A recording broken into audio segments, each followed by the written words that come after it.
bom dia! Está no ar o Extra Classe TV, o programa do SINT-RN em defesa da educação pública.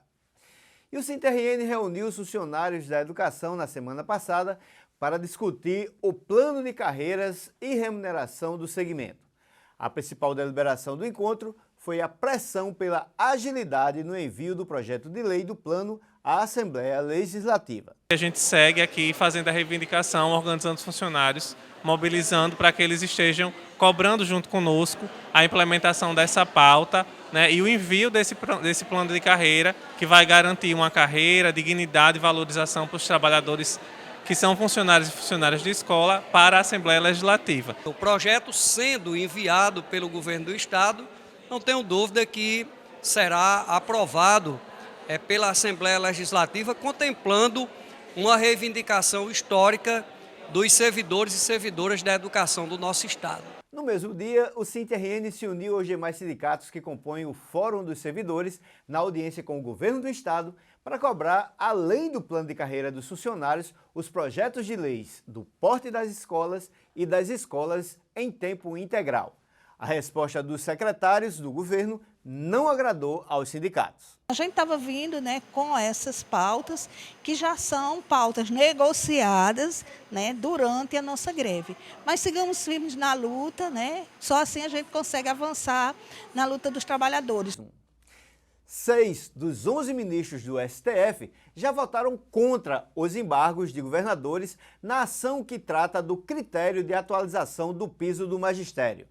Caso nenhum deles mude o voto, os estados e municípios que descumpriram o reajuste do piso em 2022 e 2023 terão que pagar o retroativo. Desde 2021, o Supremo estabeleceu que a norma que prevê a atualização do piso é constitucional. Esse é o tema da entrevista de hoje com a coordenadora do SINT-RN, professora Fátima Cardoso. Bom dia, Fátima. Bom dia, Leilton. Bom dia a todos os telespectadores, em especial os trabalhadores e trabalhadoras em educação. Então, Fátima, vamos falar do piso, mais um ataque, que essa conquista dos trabalhadores e trabalhadoras em educação sofre, e tem um histórico, de ataques judiciais, políticos. Eu queria primeiro que você fizesse exatamente esse histórico aí, rapidinho, de tudo que a categoria precisou enfrentar para manter essa conquista. É uma história de muitas lutas, de ataques, Nós tivemos aí várias situações que a gente pode aqui relembrar, do Paraná, do Rio Grande do Sul. Nós tivemos problemas em São Paulo, ataques frontais no Rio de Janeiro, tanto prefeitura como governo de estado. Isso em razão de interpretação jurídica, interpretação do campo relacional com a União, do qual os tribunais estão apresentando sentenças favoráveis à nossa categoria. Isso é muito bom, mas não tem sido fácil, Leilton, porque essa organização é uma organização nacional. Ela não é particularizada, individualizada, aquele prefeito, aquele governo de estado. Ela tem uma corrente muito forte que hoje tenta desmontar a nossa conquista do piso salarial. Fato interessante que nas campanhas eleitorais é comum, a importância da educação, a prioridade para a educação, e aí a luta dos trabalhadores e trabalhadoras da educação consegue conquistar uma lei que dá exatamente esse favorecimento para a educação, e aí aqueles que normalmente dizem que são a favor que são os que são frontalmente contra. Quando vai para a prática, parece que, como diz a história, a teoria é outra. O palanque é uma situação, Leilton, é muito comum nas mais de 5.000 prefeituras, você ter os prefeitos e prefeitas locais que fizeram o discurso, o palanque, em cima da educação e ganharam a eleição em cima da educação. Só que na hora de aplicar, de fato, a valorização profissional, de fazer um investimento nas escolas para que haja melhorias e dessa forma o aluno ele passe a ser considerado a peça fundamental do ensino, aí a gente não vê esses investimentos, que não é esse projeto que nós queremos. Por isso que vem muitos ataques, por isso que para no judiciário. Os ataques são permanentes, né? E a gente tem que fazer o rebatimento através do processo de luta. Tem isso, o sindicato nosso tem investido muito, tem contratado advogado de peso, né? Nós temos um escritório em Brasília que presta serviço ao Sinte, um investimento altíssimo para manter o piso salarial, né? Tanto no campo jurídico quanto no campo político, a gente avançar na sua regulamentação, porque, Leilton, ainda falta regulamentar o piso. É por isso que ele se mostra fragilizado para aquele gestor que é um péssimo gestor, porque não compreende a valorização dos profissionais da educação. Ok, a gente vai para um rápido intervalo, voltamos já com o Extra Classe TV.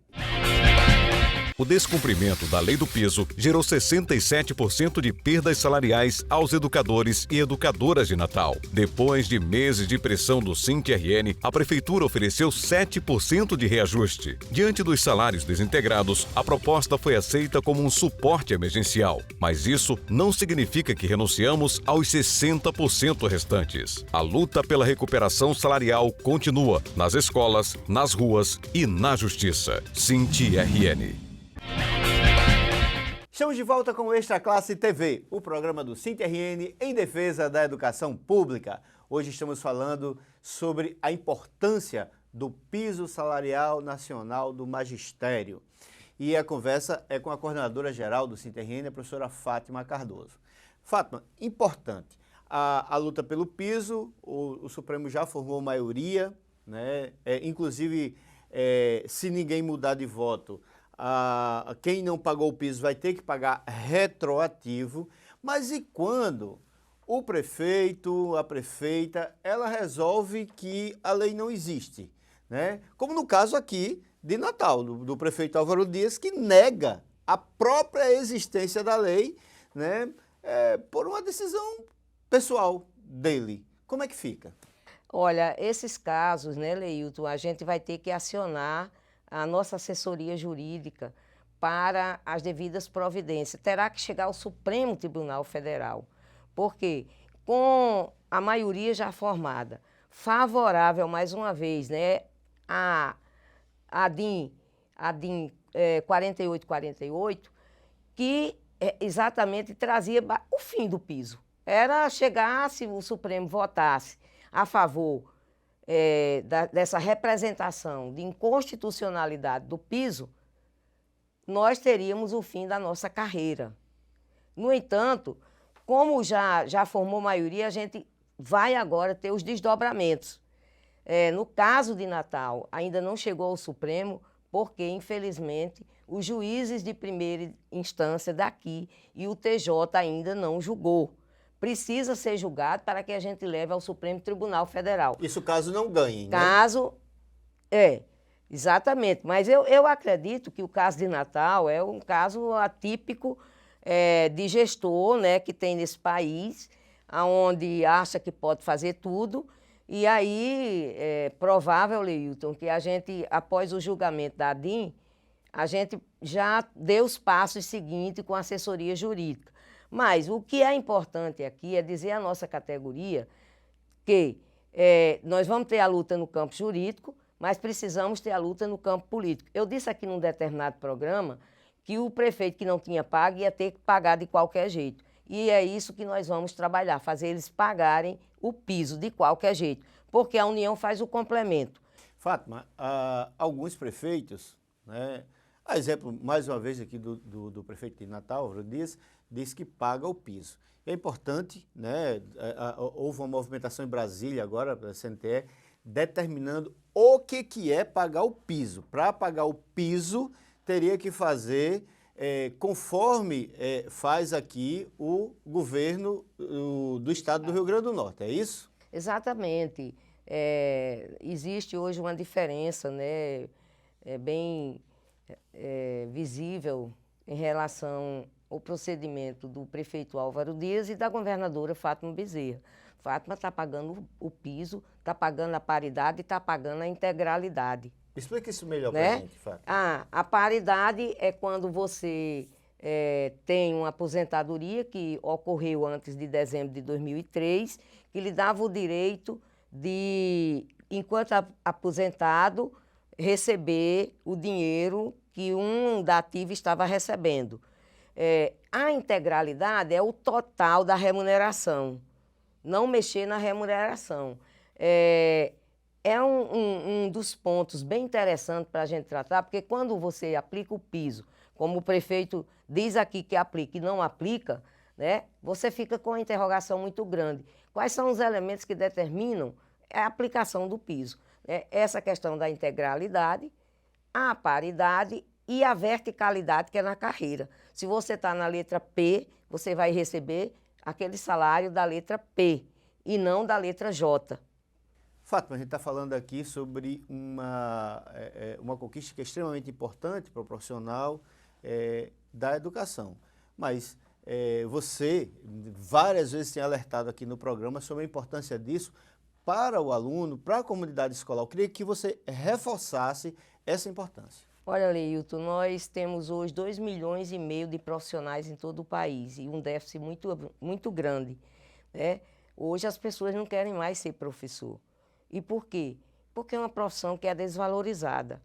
E aí, o pai do aluno e o aluno, né, para compreender todo esse processo, ele precisa vivenciar, né, o que é o trabalho do profissional. Ele não se esgota só na sala de aula. Ele leva a atividade para casa, ele tem que estudar, ele tem que se preparar. Por quê? Porque ele está lidando com pessoas, ele está lidando com seres que têm uma consciência, com seres que vai fazer a crítica, com seres que vai compreender as coisas. E ele não pode ser aquela máquina que liga o botãozinho. Ele tem que ser um profissional que se dedique a saber as correntes de pensamento do ensino, que se especialize em determinadas áreas para atuar em sala de aula com os estudantes, que tenha equipamentos que sejam comprados por ele mesmo, através do seu salário, para desenvolver determinadas práticas na sala de aula, práticas essas que são fora do contexto, né, daquela coisa de pegar o giz ou de pegar hoje o lápis e escrever na lousa, sair dessa metodologia tradicional para uma metodologia moderna. Daí a importância da valorização profissional, porque hoje se compra computador, diz, vou dar ao professor. Se compra um laptop, vou dar para o aluno. Essas coisas não são assim, elas têm que serem conjugadas. O professor é um profissional que pensa, não é um profissional que associa o seu trabalho a um condicionamento. Não é, porque tem uma diversidade muito grande em sala de aula. Um aluno pergunta uma coisa, outro aluno pergunta outra, e o professor precisa estar preparado para dar as respostas de acordo com aquilo que se está tratando em sala de aula. Portanto, é importante a gente reforçar isso, dizer que o piso ele tem essa relação também de favorecimento da qualidade do ensino. Ok, nós conversamos com a professora Fátima Cardoso, coordenadora-geral do SINT-RN. Fátima, muito obrigado por sua participação. Leilton, nós é que agradecemos, desejamos um bom dia a todos e a todas e vamos à luta, meus companheiros e companheiras, saiamos, né, a comemorar a nossa conquista mais recente no STF, mas sempre de olhos abertos, porque os ataques são permanentes. É isso, Fátima. Parabéns. E o programa Extra Classe de hoje vai ficando por aqui. Muito obrigado por sua audiência e até o próximo domingo com mais um programa do SINT-RN em defesa da educação pública. Até lá.